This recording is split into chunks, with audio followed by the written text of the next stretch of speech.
Hi, I'm Erica Paredes. I'm a cook from Paris. I'm originally from the Philippines. And as you can see today, we have a whole bunch of food on the table.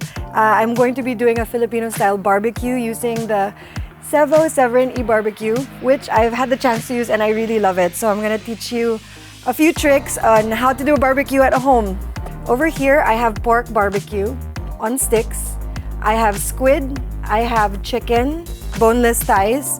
I have some shrimp over here. So we're gonna start with what takes the longest to cook, which is the meat. I'm gonna start with the pork first. The barbecue is preheated at 320 degrees, which is the highest temperature where you can keep it closed. And I wanna start with the pork and to cook it inside to make sure it's thoroughly cooked before I start adding the glaze and cooking the chicken. So let's start with that.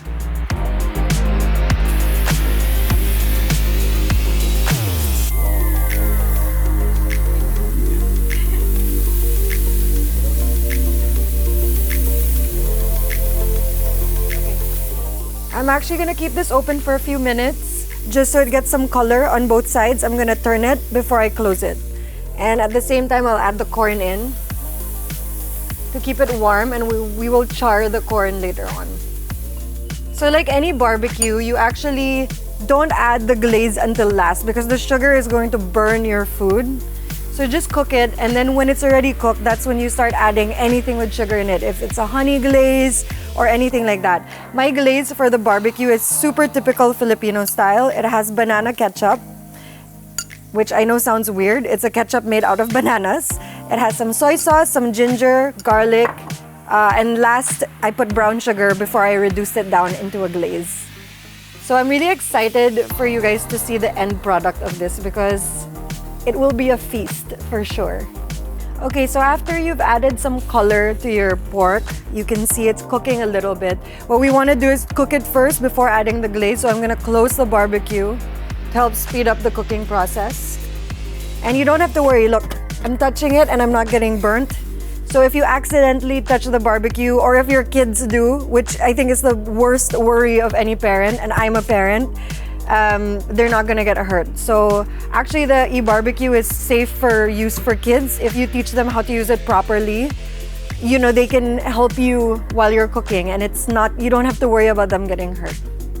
So the pork is going to take about 10-15 minutes to cook internally. So I'm gonna start by brushing this on the chicken because the chicken's gonna go next. And I'm going to brush it on the chicken thighs that have been marinating overnight in soy sauce, some vinegar, some Sprite, yes, or 7-Up, or any lemon or lime flavored soda.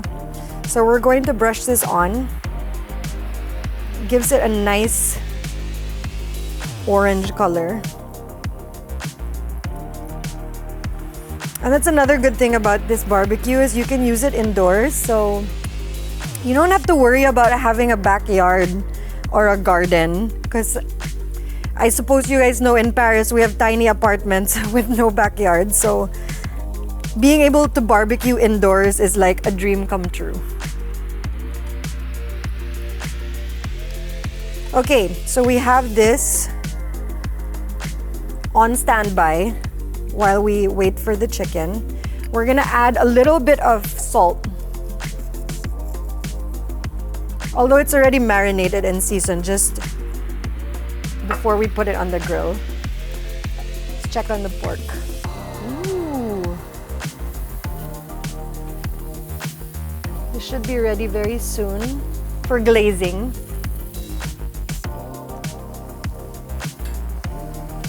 So I put the temperature up to 420. You can go up to 450, and this is the glaze that I was talking about earlier. So this is actually where the barbecue was marinated in, and I just added sugar and reduced it down. So we're going to brush all of this with the glaze.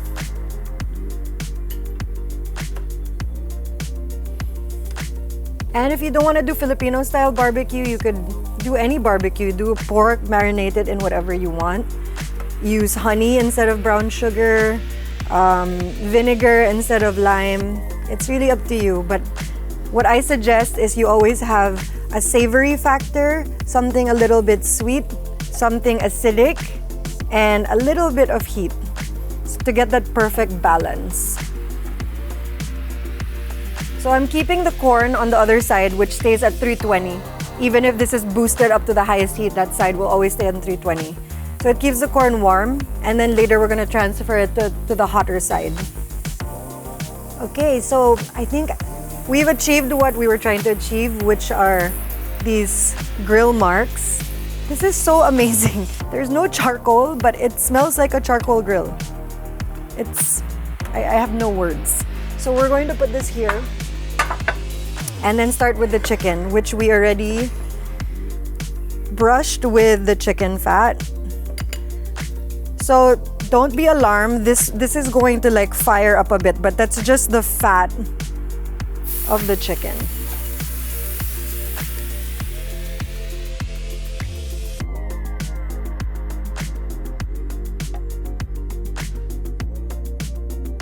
Okay, so I've charred the skin side. I've cooked the skin side, so I'm gonna close it at a lower temperature to cook the chicken thoroughly. This will take just about 10 minutes. So it's been about 10 minutes. And since the chicken is boneless, they don't take as long to cook. So you can take these off the grill and keep them aside. It smells so good. This is called chicken inasal. So you see this in the Philippines, like on the street, especially in a certain province called Bacolod. They're known for this, and it's all over the city. So before we start with the seafood, I'm putting the corn on the hot side, and I'm adding the pineapple as well, because we want to grill the pineapple too. This is gonna go really good with the pork.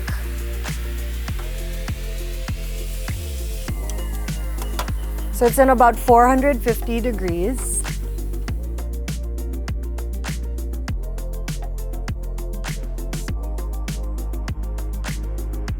So I'm taking out the pineapple. It's nice and caramelized, and it's a bit soft already. Super excited to eat this with the pork. And also we're taking out the corn. And now we're gonna prep the grill to do the seafood. So after the meat, I prep the banana leaves, and now I'm going to do the seafood. So I'm gonna put it on the grill, and in a couple of minutes, we're gonna turn it, keep it again for a couple of minutes, and it's done. So this just has some oil and salt, because it comes with a sauce later. So as you can see, the prawns are ready. They look so pretty, and they smell really, really good.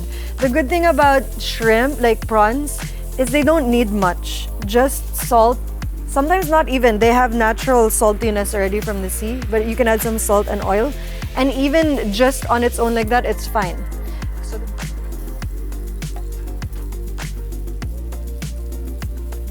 So we'll finish off with the squid. I'm just gonna add a little bit of oil to this so it doesn't stick.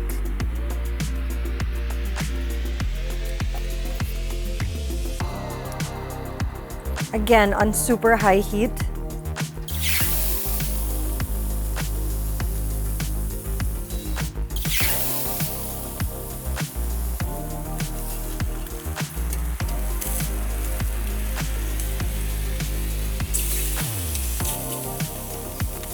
So like shrimp, squid doesn't take very long to cook, but these are big, so they might take a few minutes.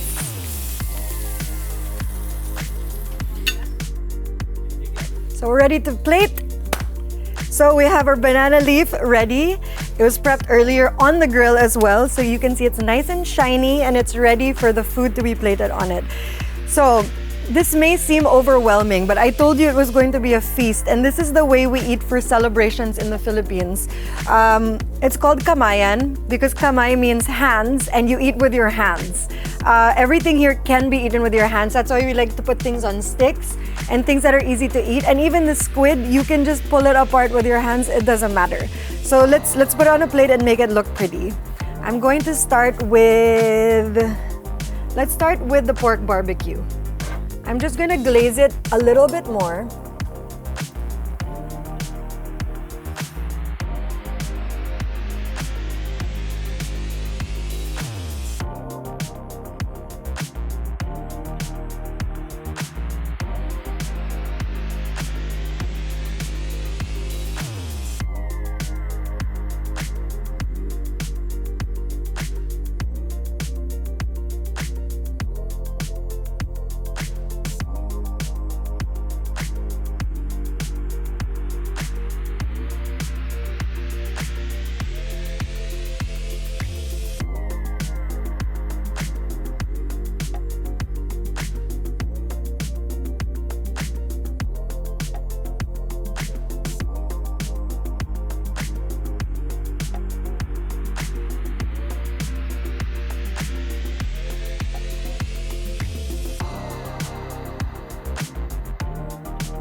So this is like a nice story and a nice snack for you guys. When you render the fat out of the chicken, you get a little snack, which is a chicken skin. But you can also crush it up and put it on top of the chicken to add extra crunch to already crunchy skin. So there you have it, guys. This is a Filipino style barbecue feast that you can do completely indoors at your house with the e-barbecue. Everything here was barbecued. I did use a few small kitchen appliances like a blender to make the sauces and my knife and a cutting board, but that's about it. Everything else was made here. I think this is such a great product, and I hope you get to try this at home because it's easy. It looks like a lot, but like I said, everything is done here. So voila, there you go.